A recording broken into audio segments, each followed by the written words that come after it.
ही एक पद्धत आहे की ज्यावेळी आपण पहिल्यांदा मुख्यमंत्री पदाची शपथ घेतो त्यानंतर माननीय राष्ट्रपती, माननीय प्रधानमंत्रीजी, माननीय उपराष्ट्रपती यांची भेट घ्यायची असते। त्याप्रमाणे मी त्यांची भेट घेतलेली आहे।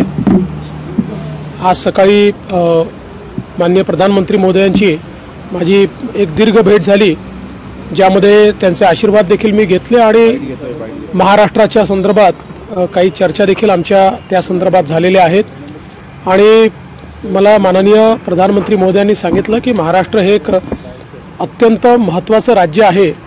देशाच्या अर्थव्यवस्थेकरता या राज्याला गतिशील ठेवणं हे अत्यंत गरजेचं आहे। त्या दृष्टीने ते देखील पूर्ण सहकार्य महाराष्ट्राला द्यायला तयार आहेत। मी काल आमचे राष्ट्रीय अध्यक्ष नड्डाजी, गृहमंत्री अमित शहाजी, त्याचप्रमाणे माननीय नितीन गडकरीजी, संरक्षण मंत्री राजनाथ सिंगजी, पक्षाचे जे सगळे प्रमुख लोक आहेत यांची देखील सदिच्छा भेट घेतलेली आहे। आणि रात्री माननीय आमचे नड्डाजी, अमित भाई आणि BL संतोषजी यांच्यासोबत मंत्रिमंडळ विस्तारासंदर्भात चर्चा देखील केली। राष्ट्रपतींची तुम्ही भेट घेतली, उपराष्ट्रपतींची घेतली, काय त्यांच्या राष्ट्रपती महोदयांनी त्या ठिकाणी मी त्यांना निमंत्रित केलं की त्यांनी महाराष्ट्रात यावं।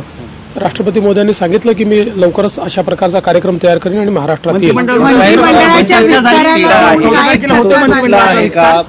जागा वाटप 100% पूर्ण झालंय का? आता मंत्रिमंडळाच्या विस्ताराचा कुठलाही तिढा नाहीये। पहिल्यांदा तर तुम्ही ज्या काही बातम्या चालवल्या त्याचं क्लॅरिफिकेशन देतो की अजितदादा त्यांच्या कामाने आले, मी माझ्या कामाने आलेलो आहे आणि आत्ता लगेच शिंदेजींचं इथे काम नसल्यामुळे ते आलेले नाही आहेत। त्यामुळे ते मुंबईत आहेत, आम्ही दिल्लीत आहोत। कालपासनं आजपर्यंत माझी अजितदादांची दिल्लीत भेट देखील झालेली नाही आहे।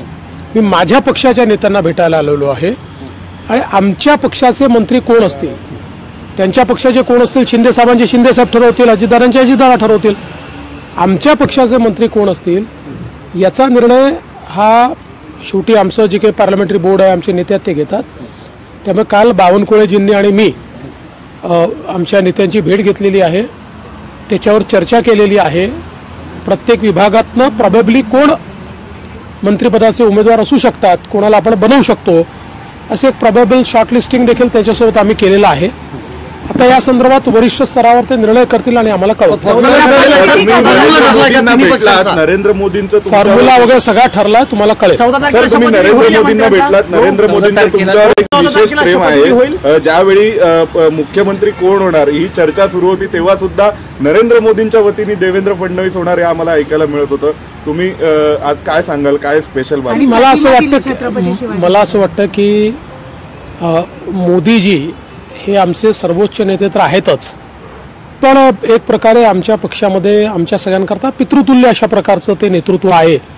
त्यामुळे आमच्या सगळ्यांचं एक स्पेशल कनेक्ट हा मोदीजींसोबत आहे आणि त्यांचं प्रेम, मार्गदर्शन आम्हाला मिळत असतं। प्रसंगी आम्ही चुकलो तर आम्हाला रागवतात देखील। त्यामुळे एका पालकाच्या भूमिकेमध्ये ते या ठिकाणी आहेत आणि त्यांना भेटणं ही नेहमीच मला असं वाटतं एक अतिशय आनंदाची गोष्ट असते।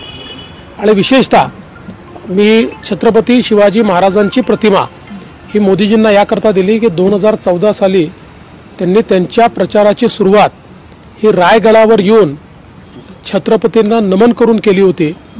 छत्रपती शिवाजी महाराजांच्या बद्दल त्यांच्या मनामध्ये प्रचंड श्रद्धा आहे आणि छत्रपती शिवाजी महाराजांनी जो मार्ग दाखवला आहे त्या मार्गाने चालण्याचा प्रयत्न ते नेहमी करतात। म्हणूनच मी त्यांना ती मूर्ती दिली।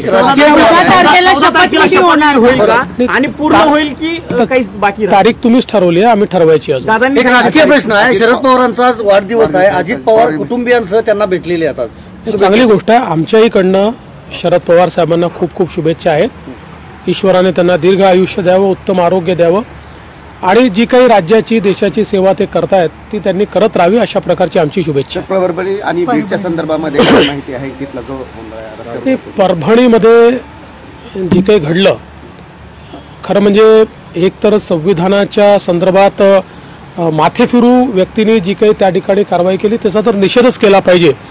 मात्र एक गोष्ट निश्चित आहे की तो व्यक्ती माथेफिरू आहे, एक प्रकारे ज्याला आपण ज्याच्यावर मनोरुग्ण म्हणतो अशा प्रकारचा मनोरुग्ण आहे आणि त्याला लगेच अटक झाली। अटक झाल्यानंतर इतक्या मोठ्या प्रमाणात हिंसा होणं हे काही योग्य नाही आहे.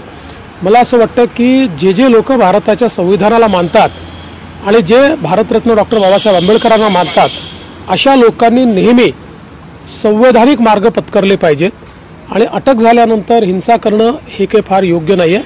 तथापि आता तिथे शांतता आहे आणि भविष्यातही शांतता राहावी असा आमचा प्रयत्न आहे. महाराष्ट्राचे गृहमंत्री तुम्हीच असणार. अरे बाबा थोडी वाट पहा ना, एवढी घाई काय करतो, सगळं सांगतो. चला. CEN न्यूज, देश प्रदेश की ताजा तरीन खबरों के लिए CEN न्यूज को सब्सक्राइब करें और रहें पल पल की खबर से हर पल बाखबर.